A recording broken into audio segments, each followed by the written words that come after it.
రోజు తెల్లవారగానే ఈమె హస్బెండ్ ఫాస్ట్ గా మోమోస్ తిని పనికి వెళ్లిపోయేవాడు. అప్పటి నుంచి ఈమె ఇంట్లో ఒంటరిగా ఉండేది. ఒక రోజు ఈమె ఇలాగే బాధతో మోమోస్ తింటూ ఉంటే ఈమె తినబోతున్న మోమో గట్టిగా అరుస్తాడు. దాంతో ఆమె ఆ మోమోని దూరంగా విసిరేస్తుంది.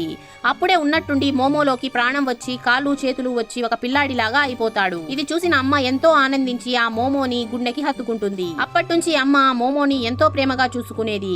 మోమో కింద పడిపోతే అతన్ని బాగు చేసేసేది. అతను ఎప్పుడూ బాగా ఉండాలని అతని నోట్లో ఎప్పుడు స్టఫింగ్ పెడుతూ ఉండేది. అమ్మ ఎక్కడికి వెళ్ళినా కూడా మోమోని తనతో పాటు తీసుకుని వెళ్లేది. పార్క్ కి వెళ్లి మోమోతో కలిసి ఎక్సర్సైజ్ చేసేది.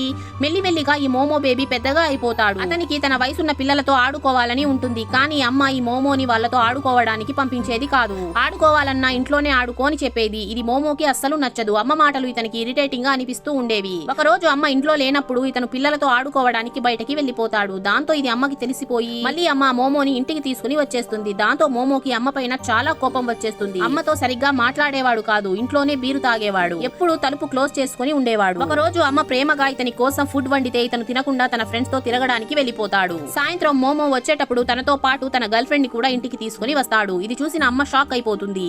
అప్పుడే మోమో తన సామాన్లన్నీ ప్యాక్ చేసుకుని తన గర్ల్ ఫ్రెండ్ తో వెళ్లిపోతూ ఉంటాడు. దాంతో అమ్మ మోమోని ఆపడానికి ఎంత ట్రై చేసినా కూడా మోమో ఆగకపోవడంతో ఇద్దరి మధ్య గొడవ అయిపోతుంది. దాంతో అమ్మ కోపంలో ఆ మోమోనే తినేస్తుంది. అప్పుడే ఈమె గట్టిగా అరుస్తూ నిద్రలేస్తుంది. యాక్చువల్లీ ఇదంతా ఒక కళ అయి ఉంటుంది. అమ్మ చూస్తే తన కొడుకు అక్కడికి వచ్చి ఉంటాడు. ఈమె కొడుకు తన అమ్మా నాన్నల్ని వదిలేసి వేరే సిటీకి షిఫ్ట్ అయిపోయి ఉంటాడు. ఈ రోజు అమ్మ పుట్టినరోజు కావడంతో ఇతను అమ్మ కోసం మోమోలు తీసుకుని వచ్చి ఉంటాడు. దాంతో ఈ అమ్మ కొడుకు ఇద్దరు మోమోలు తింటూ వాళ్ళ పాత జ్ఞాపకాలు గుర్తు చేసుకుంటూ చాలా ఎమోషనల్ అయిపోతారు. వీడియో నచ్చినట్లయితే లైక్ చేసి ఛానల్ ని సబ్స్క్రైబ్ చేసుకోండి.